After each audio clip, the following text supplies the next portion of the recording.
Buenas noches, qué bueno estar acá y podernos ver de nuevo y saber que a pesar de que nosotros tenemos como tantos obstáculos en la vida y que no siempre es fácil dedicar este espacio, bien sea por las cosas que tenemos que hacer en el día a día o por cualquier cantidad de eventualidades que nos pasan a nosotros, poder dedicar este tiempo a Dios y no solo a Dios, sino a nosotros, porque somos los más beneficiados cuando nos acercamos a Él. Quienes verdaderamente resultamos beneficiados, pues somos quienes lo aprendemos y lo vamos conociendo. Es un privilegio, es una maravilla. Hoy queremos tratar un tema que yo creo que está bien para empezar y tiene que ver con el sentido de lo que soy yo. Lo que soy yo como creyente, cuáles son las características que debo tener como creyente, qué es lo que me hace ser creyente y claro está, ¿qué no es ser creyente? Para empezar, me gustaría hablar de un tema que está muy relacionado con esto, o por lo menos culturalmente, y es la palabra religión. ¿Cuántos no hemos escuchado que cuando nuestra vida está cambiando, estamos empezando a hablar de cierta forma, nos estamos privando de ciertas conductas que antes quizás eran el pan de cada día y después algo dentro de nosotros nos reargulle y nos dice que esas conductas son inmorales y comenzamos a apartarnos y nuestros amigos de la vieja guardia comienzan a mirarnos y empiezan a notar ese cambio en nosotros y lo primero que nos dicen es, y sé que muchos lo han escuchado, ¿a qué religión te metiste? ¿En qué religión nueva estás? ¿Estás en una iglesia de garaje? ¿O te vas a ir de monja? ¿O te vas a ir de sacerdote? Y parece que en términos del mundo, la palabra religión incluso es vista de una manera peyorativa. Religión es igual a algo malo.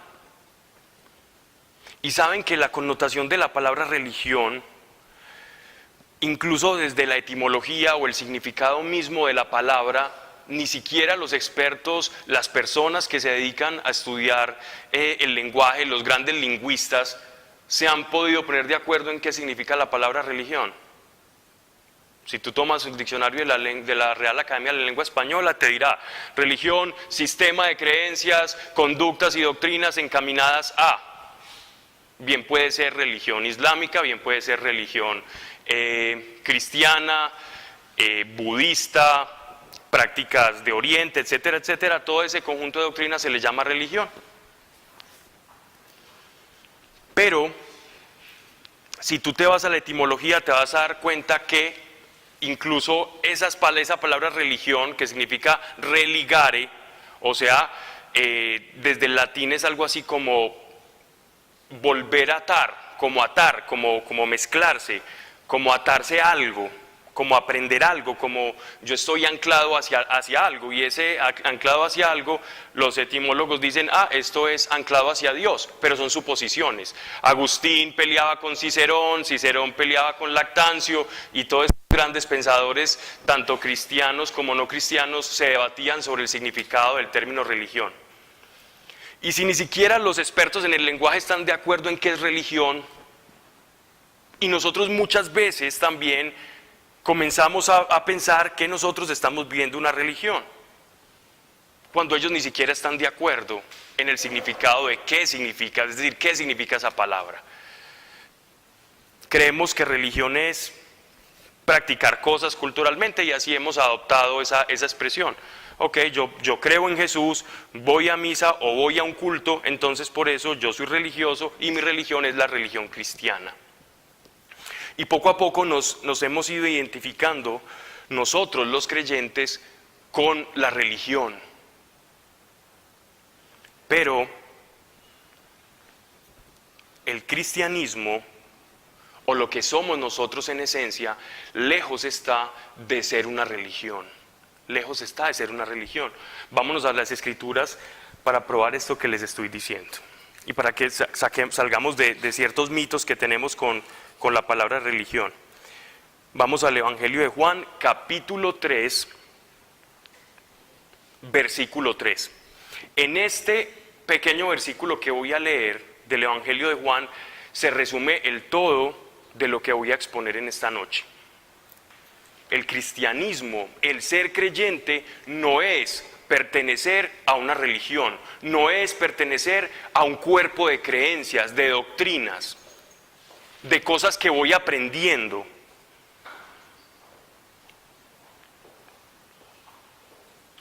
Había un hombre de los fariseos, voy a leer desde el principio del capítulo para no dañar el contexto. Había un hombre de los fariseos que se llamaba Nicodemo, un principal entre los judíos. Este vino a Jesús de noche y le dijo: Rabí significa maestro, sabemos que has venido de Dios como maestro, porque nadie puede hacer estas señales que tú haces, si no está Dios con él. Y respondió Jesús: de cierto te digo, que el que no naciere de nuevo no puede ver el reino de Dios. En esto se resume quiénes nosotros somos. En esta frase se sintetiza lo que nosotros somos. Y es que la religión habla. Vamos a ver tres, digámoslo así, como tres facetas, o dos de las facetas que puede tratar la religión. La religión trata sobre el parecer y sobre el hacer. Alguien religioso hace y parece. Alguien religioso simpatiza con unas creencias y hace y parece conforme a lo que está creyendo. Pero aquí Jesús nos está hablando de una cualidad que ha de tener todo aquel que lo reciba a Él. Y esta cualidad no trabaja sobre el parecer o el hacer, está actuando directamente sobre el ser. Él está diciendo que nos es necesario nacer de nuevo. Cuando Él dice nacer de nuevo, es un cambio de naturaleza. Jesús le está diciendo a Nicodemo: mire, usted para seguirme a mí no tiene que creer una cantidad de cosas o practicar o hacer, ni siquiera parecer, a lo que sí apunta la religión. La religión apunta a yo creer una cantidad de cosas y comenzar a hacer. Entonces yo hago esto, tengo determinados ritos religiosos, empiezo a cargar una Biblia debajo del brazo, comienzo a aprenderme y a recitar versículos bíblicos, hago ciertos devocionales y los practico, bien sea por el WhatsApp o con la Biblia o libros devocionales para tener al lado de la mesita de noche todas las mañanas, y comienzo a hacer cosas. Hacer cosas, estas oraciones incluso que hacemos diarias, no nos hacen creyentes, no nos hacen o no nos dan esa nueva naturaleza. Por mucho que yo haga, crea y conozca, porque puedo conocer, puedo estudiar teología, puedo saberme los viajes de Pablo al derecho y al revés, toda la teología de las cartas paulinas, el Antiguo Testamento, puedo saber el griego y el hebreo, y aún sin embargo no tener esta nueva naturaleza. Y es aquí donde Jesucristo quiere actuar en nosotros. El ser creyente es tener una nueva naturaleza, es ser algo diferente. No es parecer ni hacer algo diferente, es serlo. Hay algo en tu substancia que cambia. No quiero meterme con las figuras del ser de Platón, de Aristóteles y de todos estos filósofos, pero vamos a hablar en el ser en sentido de algo que existe, que es objetivo, no es una creencia, no es una abstracción. Cuando yo recibo a Cristo, yo soy nueva criatura, yo nazco de nuevo. Yo soy otra cosa, yo tengo otra sustancia, tengo y soy poseedor de otras cualidades y de otra naturaleza. ¿Qué naturaleza comienzo a poseer? La naturaleza del reino. La naturaleza del reino tiene propiedades. Al igual que nuestra naturaleza humana tiene ciertas propiedades y ciertas cualidades, pues la naturaleza espiritual del reino, cuando nacemos de nuevo, también manifiesta en nosotros una serie de propiedades y de cualidades. Y son esas cualidades las que comienzan a hacerse perceptibles en nuestra vida. ¿Y sabe cómo se le llaman a estas cualidades? Cuando nosotros comenzamos a manifestar esa nueva naturaleza, se les llama los frutos del Espíritu. Y es eso que las personas notan que está cambiando en nosotros. Pero es que me estoy esforzando mucho en cambiar para parecer. No, eso se tiene que dar de manera natural, porque simplemente el creyente responde a esa naturaleza nueva que es implantada en él. Nosotros no nos ganamos esa nueva naturaleza. Tú no has hecho nada en ti.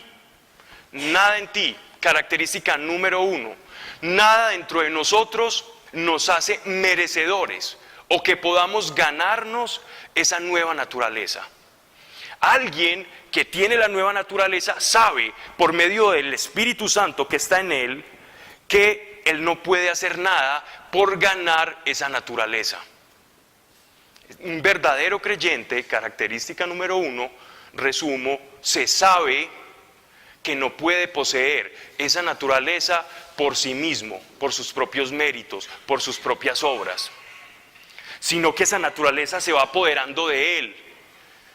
Y lo único que nosotros tenemos que hacer es dejarnos apoderar de esa naturaleza. Ese es el nuevo nacimiento. Entonces, la nueva naturaleza trabaja sobre el ser, la religión, sobre el hacer y sobre el parecer. Hay muchos allá afuera que hablan de Jesús, dicen amar a Jesús. Jesús, te amo, y me sé una cantidad de devocionales y de oraciones, pero desconocen esta nueva naturaleza. Desconocen cómo opera esta nueva naturaleza en él. Y es esta nueva naturaleza la que nos da certeza de que estamos en el camino correcto. Cuando yo camino con confusión, cuando no conozco las cualidades de esa nueva naturaleza o no se manifiestan en mí, entonces comienzo a pensar y a preocuparme. Bueno, ¿quién soy yo? Y entonces, ¿qué tengo que hacer? Y no empiezo a ver frutos en mi vida, porque desconozco que Jesucristo me da una nueva naturaleza espiritual a la que yo puedo hacerme, a la que yo puedo manifestar, que es tangible.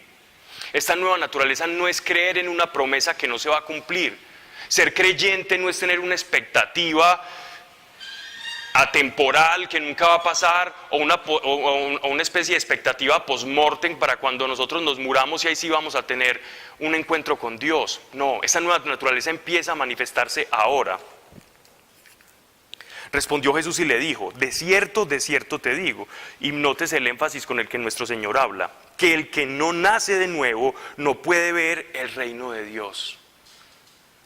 Cuando no tenemos esta nueva naturaleza, no vamos a ver la operación de lo sobrenatural, de las cosas del reino, suceder a favor de nuestra vida. Es esta nueva naturaleza la que nos permite estar en esa sintonía con el reino de Dios y poder experimentar en nuestra propia carne, en nuestra propia esfera de vida, en nuestro día a día, la manifestación sobrenatural de Dios. Los milagros, su providencia, su bendición, el sentirnos acompañados, el sentirnos que cuando oramos recibimos respuesta. El saber que cuando hablamos como creyentes y poseedores de esa nueva naturaleza nueva que Él nos dio, esa naturaleza está por encima del reino de tinieblas al que las Escrituras, al que nuestro Señor llama el mundo. Esta nueva naturaleza nos da un estatus de estar por encima del mundo. Pero el no reconocer como creyentes el que tenemos esta nueva naturaleza nos hace caminar en un gran engaño. Y este engaño consiste en que el mundo puede con nosotros, en que el mundo es superior a nosotros, o en el que nosotros debemos conquistar al mundo. Nosotros no tenemos que conquistar el mundo. ¿Saben qué dice Dios del mundo? Dios dice, cuando estuvo en la cruz del Calvario, consumado es. ¿Y saben qué fue lo que se consumó en la cruz? Cuando se derramó la última gota de su sangre para la expiación de nuestros pecados. Ese consumado significa, ya el mundo no tiene poder conmigo y sobre aquellos sobre los cuales yo derrame mi espíritu. Si Jesús ha derramado su espíritu sobre cada uno de nosotros, entonces significa, si hemos nacido de nuevo y tenemos esa nueva naturaleza, valga la redundancia, el mundo no está por encima de nosotros. El mundo está por debajo de nosotros. Por lo tanto, el desear las cosas del mundo es desear cosas muy por debajo de las expectativas de Dios. Entonces a veces creemos que es que Dios nos priva de ciertas situaciones. Y es que Dios te dice, no toques, no pruebes, no comas. Y todo es como un mandato en sentido negativo. No hagas esto. Entonces un creyente, como ya te volviste creyente, entonces ya eres amargado. Como ya crees o te cambiaste de religión, sin ni siquiera entender de qué religión están hablando, ya asumen que tú estás perdiendo una cantidad de cosas. Y lo que está diciéndonos nuestro Señor es, yo te libré del mundo, yo los he sacado del mundo a ustedes, para que el mundo no tenga poder sobre ustedes, sino que ustedes tengan poder sobre el mundo. ¿Qué representa o cuáles son los poderes del mundo? Los poderes del mundo son, el gobierno económico mundial, las grandes, entre comillas, religiones, los métodos con los cuales se manipulan las personas, medios de comunicación, política, etcétera, etcétera. Todo eso es el mundo. Todo aquello que desconoce a nuestro Señor y el reino de Dios y el gobierno de Dios aquí en la tierra, eso es considerado mundo.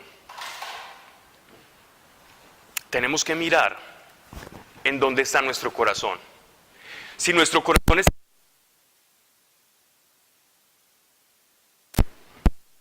ser creyente, te digo que difícilmente vas a experimentar lo sobrenatural y la provisión de Dios en tu meta y en tu propósito, pese aún a que tengas buenas intenciones y a que ames al Señor. Mas, si tu propósito es manifestar el reino de Dios en el mundo que no lo conoce, que no lo acepta, que no lo rechaza, ahí una persona que camina con la nueva naturaleza, sabiendo quién es y sabiendo lo que tiene que hacer. Cuando nosotros nacemos de nuevo, tenemos esta nueva naturaleza, Dios no nos ha dejado solos. Dios no nos ha dejado solos y abro comillas. Dios nos ha dado una especie, lo voy a desarrollar en 3 puntos, nos ha dado una especie de manera de darnos cuenta que estamos en el camino correcto y que no estamos empeliculándonos o que no estamos viviendo una especie de fantasía espiritual, no estamos viviendo una secta, no estamos viviendo simplemente es que yo creo así y ellos creen así y cada quien cree en Dios o en Jesús como le parezca. Él nos ha dado una fórmula y es, primero, nosotros debemos conocer. Esa es la manera en cual nosotros, como entramos en este mundo y en esta nueva naturaleza, lo vamos descubriendo, como las cualidades de las cuales está hecha esta nueva naturaleza. Primero conocemos. ¿Qué quiere decir eso? Que primero conozcamos, que a nosotros se nos anuncia primero las cosas. Lo que estoy haciendo yo acá es anunciar algo. Conocer es anunciar. Te voy a presentar a un amigo. Hola, fulanito, peranito, aquí, ahora lo conoces. Alguien te presentó algo, porque primero lo conoció. Igualmente ocurre con la verdad y con esta nueva naturaleza. Alguien nos presenta esta nueva naturaleza y primero le conocemos. Y saben que así conozcamos poco, Dios nos dice, yo te he dado una medida de algo que se llama fe.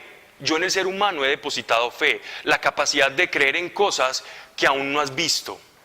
Esa capacidad, llámese imaginación, llámese expectativa, llámese abstracción, la cualidad del ser humano de poder anteponerse a hechos futuros, como le quieras llamar. Dios le llama fe y nos dice, primero conocemos, nos presentan el Evangelio, luego creemos en algo que apenas conocemos. Pero Él nos dice, cuando conoces y cuando crees, tú vas a lograr entender. Conozco, luego creo, luego entiendo. Cuando yo conozco la palabra de Dios, Yo la creo porque tengo que creer. Alguien me dijo a mí algún día que Jesucristo murió por nuestros pecados y resucitó al tercer día, y yo creí, yo me creí el cuento. Ok, yo creí. Con mis reservas, no de todo corazón, no a viva voz, no aplaudiendo, no saltando, pero lo creí. En el momento no entendía qué significaba ese sacrificio, pero lo creí. Después de creer, hay una promesa y él dice, cuando tú crees, yo voy a hacer que veas. Cuando nosotros creemos, vamos a ver. Creer no es sostener una expectativa. Yo creo para ver. Tú tienes fe para ver. La fe no es un estado hipnótico, no es un estado de placebo en el que yo me voy a quedar esperando algo. No, la fe es para creer. La fe yo la tengo para poder ver. La fe me lleva de un punto a otro. La fe es la gasolina que mueve el carro. Y cuando yo veo, aprendo. Cuando yo veo lo que Dios está haciendo conmigo, yo aprendo y comienzo a descubrir esta nueva naturaleza. Pero primero tuve que conocerla, después tuve que creerla y ahora sí empiezo a entender. Y si yo quiero entender más, ahí está la palabra que nos dice cómo entender a la luz de la propia palabra esa nueva naturaleza que nosotros tenemos y las capacidades que tiene esa naturaleza. Los apóstoles en estos 3 años que pasaron con nuestro Señor fueron descubriendo las facultades de esa naturaleza de las cuales Él les iba haciendo partícipe poco a poco. Y recuerden ustedes los episodios en los evangelios cuando Jesucristo les dice, bueno, ustedes ya han aprendido mucho, ahora les toca a ustedes. Impone manos sobre ellos y les dice, se me van de 2 en 2, hablar en todas las aldeas, porque ya mi hora está cerca. Ellos todavía no entendían a qué hora se refería, pero entonces vayan y expandan el mensaje, hagan que las personas conozcan el mensaje. Y ellos iban muy felices porque querían dar a conocer el Señor de los milagros, querían dar a conocer esa persona que ellos ya estaban creyendo que era el Mesías, y estaban emocionados contando verdaderamente un cambio que habían experimentado caminando con Él. Después llegan de regreso de su correría, de su peregrinaje, de su evangelización, llegan ellos a donde nuestro Señor y nos narran las Escrituras que ellos llegan supremamente emocionados, llegan contentos y le dicen, Señor, mira, hemos orado por un enfermo y los enfermos sanan, hasta los demonios se nos sujetan, hasta los demonios nos hacen caso. Y empezaron a disfrutar como niños chiquitos estrenando un juguete, sabiendo que esa naturaleza que Dios les había entregado, que Dios les estaba participando, hacía cosas y que no eran solo palabras. Y poco a poco iban descubriendo, es que esta naturaleza tiene autoridad. Y es que esta naturaleza que nosotros tenemos tiene una cualidad, y una de las cualidades es que tiene autoridad. Y se emocionaron tanto se emocionaron tanto se emocionaron con esa autoridad que tenían, que en su segundo viaje les sale al encuentro una persona enferma y endemoniada. Intentan orar por él todo feliz, sabiendo que los demonios se le sujetaban, y resulta que este demonio era muy fuerte y ellos no lograron darle un grado de sujeción. Y entonces después van, ya se les pasa un poco la emoción y van con cierto grado de preocupación a donde nuestro Señor y le dicen, Señor, ¿qué hemos hecho? Mire, ¿qué hacemos con esta cosa? No se nos sujetó este demonio, ¿qué pasó? Y él le dice, ¿hasta cuándo tendré que soportar los hombres de poca fe? El género de demonios solo sale con ayuno y oración. Y esta expresión, esta palabra ayuno y oración, en el sentido de persona con un mal espiritual o con posesión, semanas antes de eso para que pueda salir, como si dependiendo de cuánto aguante yo, voy a tener más o menos autoridad espiritual. La autoridad espiritual no depende de lo que yo haga, eso es religión. Eso es religión. Eso es hacer y eso es parecer.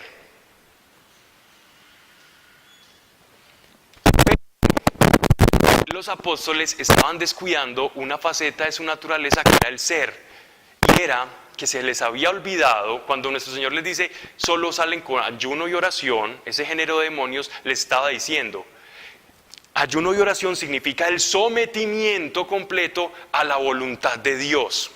Ayuno y oración, en ese contexto es cuando está caminando en la voluntad de Dios y sabe de dónde viene esa naturaleza y no cree que esa naturaleza es por sus propios méritos, porque ustedes son muy perfectos, son muy buenos y por eso fue que yo los escogí como mis apóstoles. Cuando ustedes entiendan eso, que esa naturaleza es nutrida y depende de que Él es el autor de la fe, que esa naturaleza se sostiene dentro de nosotros por la gracia de Dios, cuando entendieron eso, descubrieron ellos que nosotros tenemos que llevar depende de nuestro espíritu y de cuándo caminemos a su voluntad y a entender los principios del reino y aplicarlos en nosotros. Dios no quiere que pensemos, estamos caminando en una religión. Una religión es un sistema de creencias. Tú no eres un sistema de creencias, tú eres una experiencia. Tú estás teniendo una experiencia, un contacto directo. Espíritu, y ese espíritu actúa a través de ti y te da evidencias. Te da evidencias, las evidencias con las que los apóstoles gozaban y se entretenían con sus errores. De esa misma experiencia, de esas mismas facultades, gozamos los creyentes ahora. No tiene ninguna diferencia el creyente de antaño con nosotros. La iglesia contemporánea, hablo en el tiempo, nosotros no tenemos nada de diferente, porque la promesa es para su iglesia. Jesús no hizo una promesa para los creyentes del año 70 hasta el 90, van a gozar de los frutos del Espíritu Santo y de los dones del Espíritu. Del 90 hacia el 80 voy a ir menguando los dones del Espíritu y voy a hacer que la iglesia camine de esta forma. Y ya de ahora en adelante eso va a ser una religión. Y van a ser una cantidad de sistemas de creencias, dogmas y leyes, y entonces usted se tiene que aplicar allá y decir yo creo en esto o no, sin experimentar nada. Dios nunca dijo eso. Jesús dijo, y para eso lo tenemos escrito, de cierto te digo, que el que no naciere de nuevo no puede ver el reino de Dios. El nuevo nacimiento no tiene fecha, es para todos y es ahora que lo podemos disfrutar. Podemos vivir de él. Bueno, entonces, ¿qué soy? Si no soy una religión, ¿qué soy yo?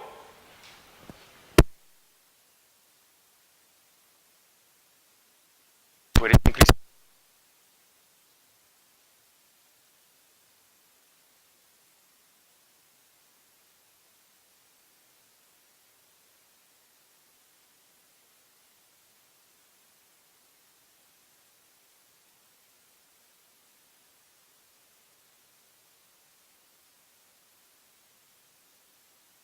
Que se visten de puerta en puerta y hacen bulla en la Macarena. Esos son los cristianos. Cristianos somos todos. A veces confundimos los términos. ¿Saben cuándo por primera vez cristiano? ¿Quieren? Nadie me dice que sí, pero igual. Hechos capítulo 11, versículo 26. Solamente en las escrituras, en el Nuevo Testamento, solo en pasajes de las escrituras se utiliza el término cristiano. Se utiliza, es un término incluso más moderno. 11:26. Dice: se congregaron allí todo el año con la iglesia y enseñaron a mucha gente. Y a los discípulos se les llamó cristianos por primera vez en Antioquía. Por primera vez, estamos hablando 60 años después de la muerte y resurrección de nuestro Señor. Saben que ese término cristianos era un término despectivo. Nosotros no nos comenzamos a llamar, decir, nosotros somos cristianos. No. Los gentiles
también.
Nosotros no es que creamos en algo. Leímos un libro, entonces dice, harás esto, entonces yo leo un decálogo, entonces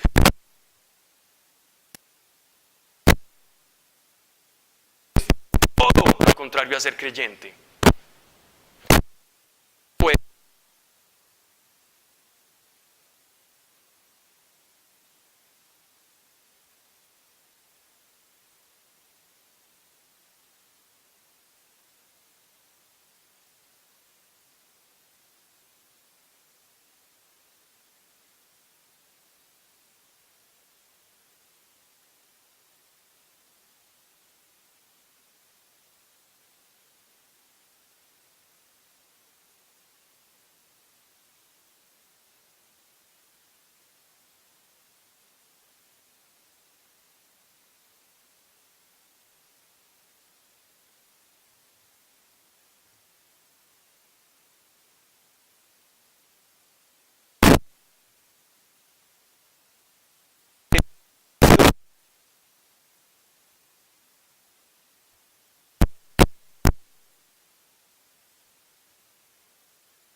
comprende.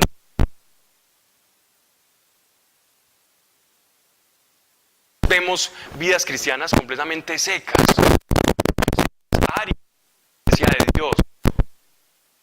Es fácil cuando yo no vivo esos principios decir que Dios no existe, porque mi experiencia me está llevando a decirlo.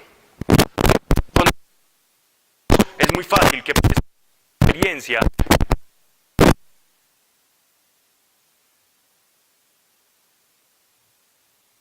que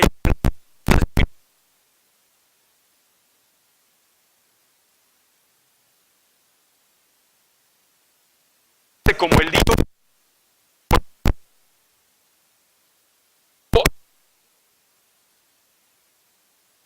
no existe.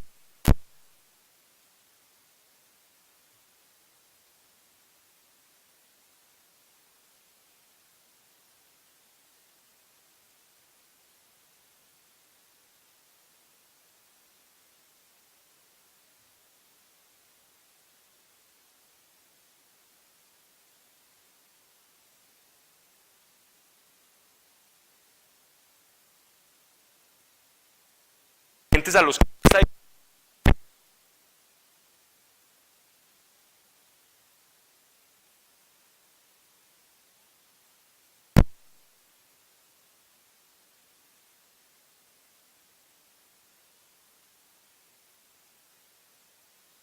y todo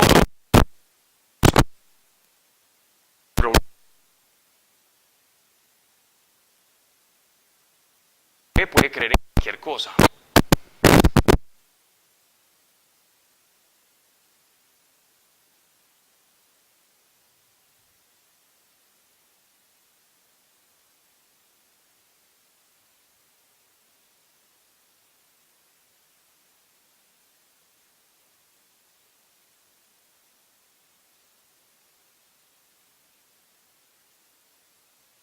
Tarde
a tener temor. Y mis hijos, yo he establecido que no caminan por temor. Mis hijos no caminan por temor. A los hijos de Dios, a los hijos del reino, a los que representamos la naturaleza del reino, no nos puede mover la gasolina del temor. El miedo a irnos al infierno no nos puede mover. Muchas personas se acercan a Dios en sus últimos días por temor al infierno. qué miedo, qué pánico, no, es que yo no sé y yo hice tantas cosas malas, entonces empiezan a arrepentirse como al final de sus vidas. Y bendito sea el Señor si el arrepentimiento es viendo.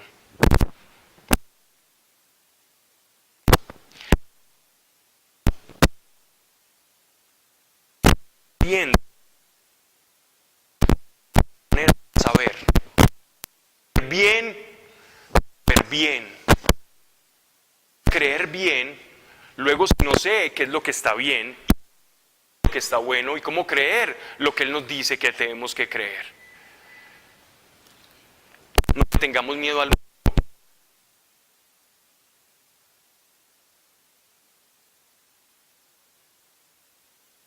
a las tinieblas,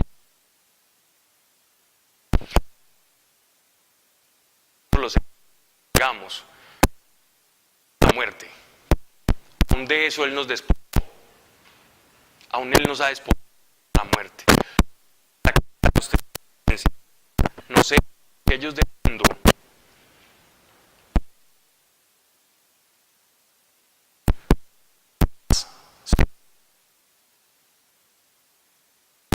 los de Tesalónica, sé que tú, leyendo,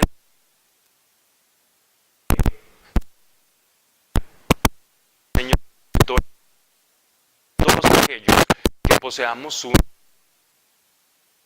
del Espíritu Santo, vamos a resucitar con Él.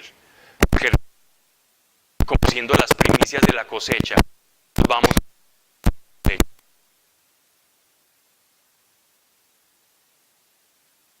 tener huevos, semillitas.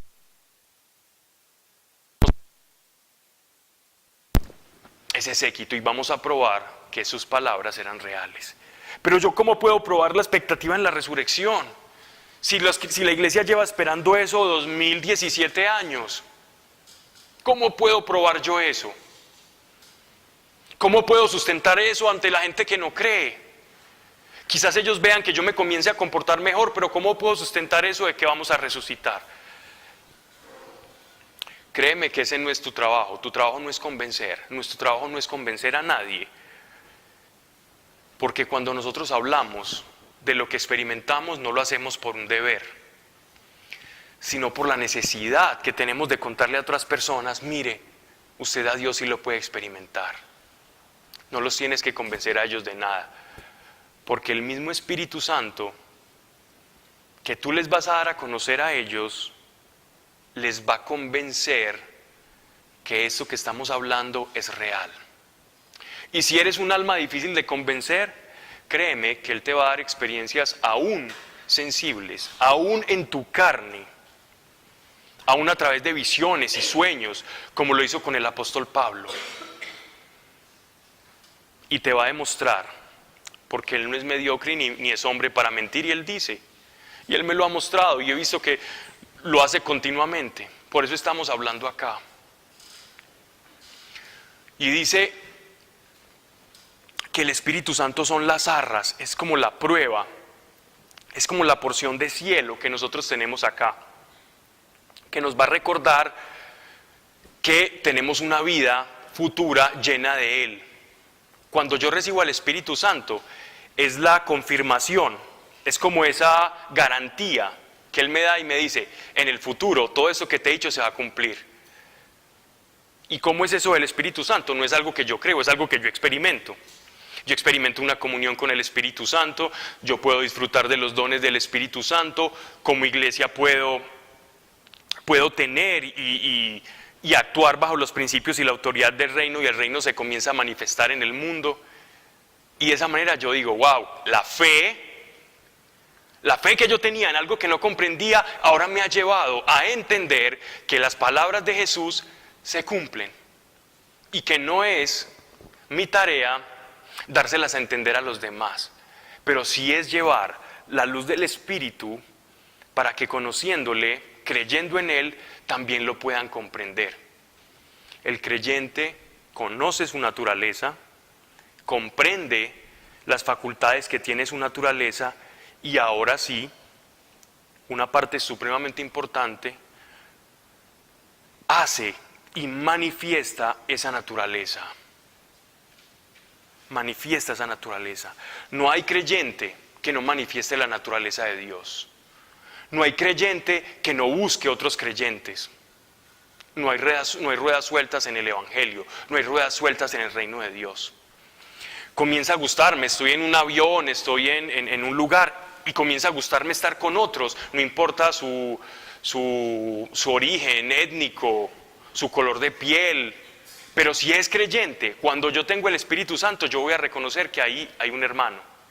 Y con esos me empieza a gustar estar. Con ellos me empieza a gustar departir y pasar tiempo. Cuando uno descubre esa nueva naturaleza, Dios lo empieza a juntar a uno con una cantidad de personas afines a esa naturaleza. Porque a Dios no le gusta que nos sintamos solos, experimentando una cantidad de cosas y que todo el mundo nos esté diciendo locos.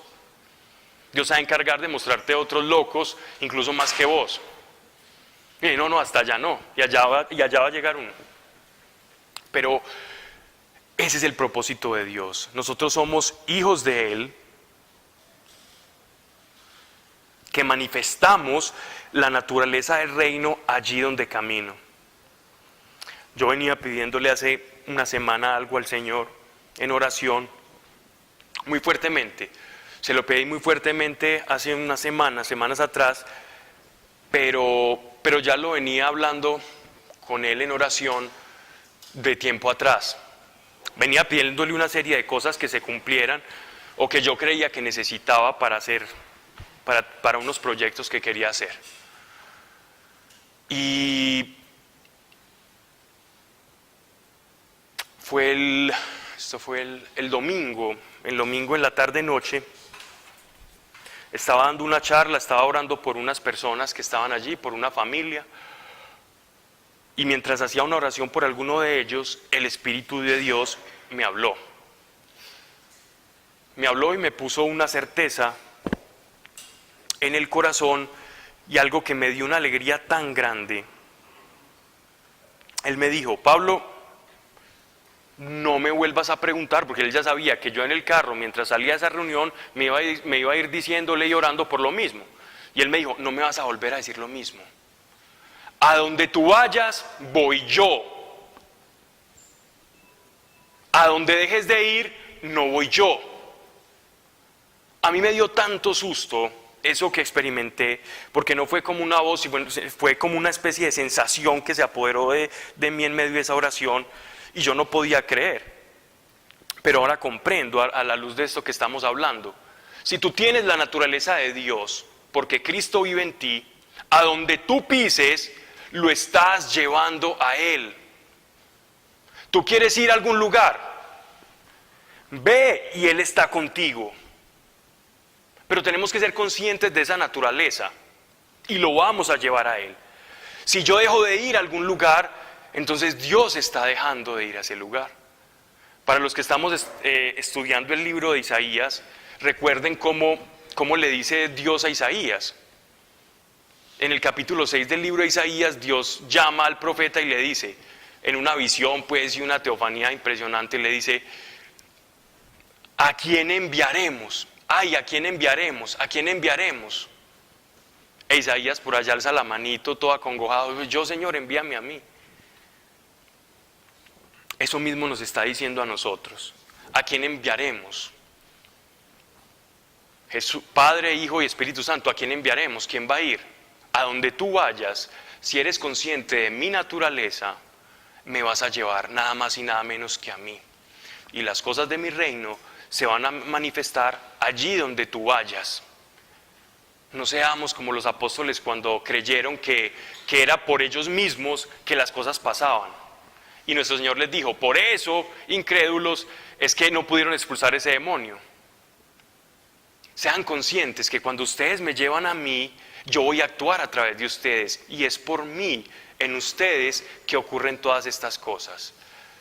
No por sus capacidades humanas o por sus capacidades del mundo. Porque el mundo fue derrotado. Y con las herramientas del mundo, ustedes no van a vencer al mundo, sino con mis herramientas. Esto fue un gran descubrimiento para mí porque me quitó mucha carga de oración.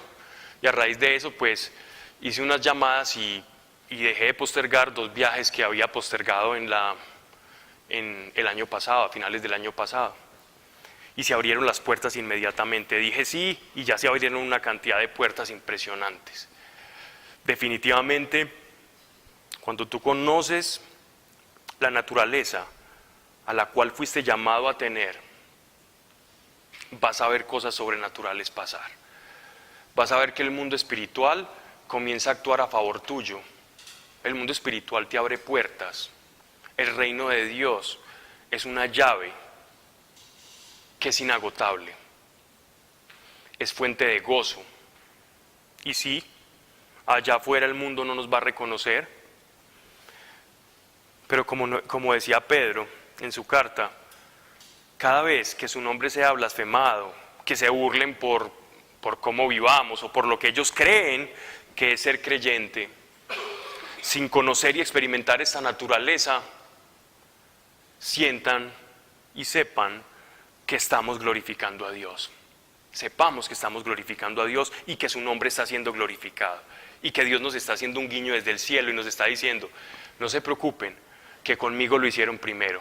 Cuando yo estuve allá en la tierra, a mí no me creyeron. Pero a los que confiaron en mí y los que creyeron en mí, tomaron y de ellos fluyen ríos de agua viva. De la naturaleza del creyente fluyen ríos de agua viva. ¿Sabes qué es esa agua viva de la que Él nos habla? ¿Sabes qué es esa agua viva? El agua viva es la manifestación del reino que sale a través de nosotros, de nuestras oraciones, cuando intercedemos por otros, cuando le llevamos el mensaje a otro y la vida de otro cambia. Eso es agua viva, es el mismo Espíritu Santo que se manifiesta. Y este mundo que estaba anclado en corrupción, el Espíritu Santo comienza a ponerle un orden y lo va a hacer a través de su iglesia. Dios no va a escoger a otros. Por eso allí donde nosotros vayamos va a ir Él, porque Él escogió a su iglesia para que sea portadora de su presencia. Él te escogió a ti y me escogió a mí para llevar su santa presencia. Ay, tengo que hacer unos grandes esfuerzos y buscar una santidad y hacer una cantidad de cosas loquísimas para que Dios haga eso de mí. No, quitémonos eso de la cabeza. No tienes que hacer absolutamente nada. Entre menos hagas y más dejes actuar a Él, más te vas a dar cuenta cómo son los principios del reino tan diferentes a los principios del mundo. En el mundo las cosas nos las tenemos que ganar a pulso. En el reino tenemos que aceptar que alguien ha ganado a precio de sangre todo para nosotros. Pero cómo duele al ego, cómo duele al orgullo el caminar con algo que es inmerecido y que nosotros no lo conseguimos. Siente uno hasta como vergüenza y no utiliza esas cosas. No, es que a mí no, es que yo siento que me lo tengo que ganar. Dios, es que yo me voy a ganar tu cruz y tu sangre, yo me la voy a ganar. No, recibíla. No te la tenés que ganar. Porque tus obras no tienen el valor para comprar algo tan precioso, que solo puede ser derramado y entregado gratis, por gracia, por amor. Con el mismo amor que te fue dado, recíbelo, experiméntalo y dáselo de beber a otro. Y te vas a dar cuenta cómo el reino se extiende y cómo es el verdadero significado de ser un creyente que camina en lo sobrenatural, experimentando las cosas de Dios y sabiéndose hijo y como hijo merecedor de las cosas del Padre. No por tus obras, sino porque el merecimiento fue en la cruz. He ahí un verdadero creyente. No tienes que aparentar nada. Puedes andar de cabello largo, con camisas de Halloween, de Blind Guardian, de grupos de heavy metal, de lo que tú quieras. Eso a Dios no le importa. Le importa es el ser. Le importa es el ser. ¿Qué haces y qué aparentas? Eso no te va a salvar. Eso sí te va a dar gracia delante de los ojos de los hombres. Pero ¿qué dice Él con la gracia delante de los ojos de los hombres? Ya tienen su premio. Cuando la gente te reconoce y dice, ay, mira qué tan bonito, cómo se comporta, mira, ay, mira cómo le dio dinero a ese pobre, mira a toda la gente, todas las donaciones que hizo ese magnate mexicano, Dios mío. Donaciones a institutos del cáncer, a institutos para el SIDA, a Greenpeace allá en la Antártida, y entonces una cantidad de obras y cosas. ¡Wow! ¡Qué gente tan generosa! Eso no nos va a salvar. Eso no es lo que ve Dios. Tú puedes incluso parecer mucho menos, hablar más durito, ser un poco más tosco, y aún así tener la naturaleza de Dios. Si tú te das cuenta, todos los profetas y todos los apóstoles tenían un temperamento muy diferente. Si comparamos a Pedro con Juan, o a Moisés con Jeremías, o al mismo Jonás con Isaías. Jonás, que tenía miedo de ir a Nínive, y hasta que lo tragó la ballena porque estaba muerto el miedo. No te preocupes por tu temperamento o por la formación de tu carácter. Preocúpate por cuánto estás dejando actuar a Dios en ti. Preocúpate por eso, que ahí está el verdadero significado, ahí está el verdadero quid de lo que estamos hablando. ¿Somos creyentes verdaderos? ¿Somos creyentes de apariencia? ¿O simplemente hacemos cosas que generan simpatía en las personas y que si bien nos dan una buena tacha moral, pero no experimentamos nada del reino? ¿Dónde estamos situados? Pues te cuento que Dios quiere situarte en la experiencia plena del reino. Nos conviene descubrir esa naturaleza que tenemos. Nos conviene saber el poder y la autoridad que Dios nos ha dado. Si hay algo que quiere el demonio, si hay algo que quiere Satanás, es que tú no descubras quién eres en Jesús. Porque no sabiendo quién eres, vas siempre a estar buscando cosas para identificarte con ellas, buscar identidades falsas, como en un laberinto sin salida. Pero cuando sabes quién eres, ahí es cuando el mundo puede cambiar. Te pido que ahí donde estás, vamos a hacer una oración. Si hay alguien enfermo en tu casa, quiero que lo traigas a tu mente, a tu corazón. Si hay alguien con problemas económicos, o si tú mismo estás pasando por una situación difícil, créeme que parte de la naturaleza que Dios nos dio es la capacidad como hermanos, como iglesia, de interceder por las necesidades de los otros y hacer que la cruz sea efectiva para todos y que la bendición, que la sanidad y que el poder de Dios se haga efectivo acá, porque a donde vamos nosotros, y más si estamos de acuerdo, la presencia de Dios se va a hacer manifiesta y va a producir lo que naturalmente nosotros no podemos producir. Padre, gracias por cada persona aquí reunida, porque sé que les has traído. Gracias. Gracias por cada uno, por su corazón y por sus familias, acá en ellos, cabezas representadas. Padre, gracias. Yo les bendigo en el nombre del Padre, del Hijo y del Espíritu Santo, para que no sea un mensaje cualquiera, filosófico, bonito o moral. No nos interesa eso, Señor. Estamos cansados de filosofías, de sectas. Mas, Padre, que la verdad y tu naturaleza comience a manifestarse de manera sobrenatural en cada uno de ellos, Señor, en cada uno de nosotros, como tú lo has prometido, para que no sea por creencia simplemente, sino por experiencia, que se valide la fe que han depositado, Señor, y que hemos depositado en ti. Padre, gracias. Si hay alguien enfermo aquí representado, en el nombre de Cristo Jesús, extendemos tu sanidad sobre cada persona aquí, Señor, enferma, o que esté en algún estado de discapacidad. Si hay personas sin empleo, Señor, gracias, porque tú eres el dador y el que ordena nuestros pasos. Y así sea también sobre hijos con problemas de droga, en el nombre de Cristo Jesús, tu mano actuando poderosamente allí. En el nombre de Cristo Jesús. Amén y amén.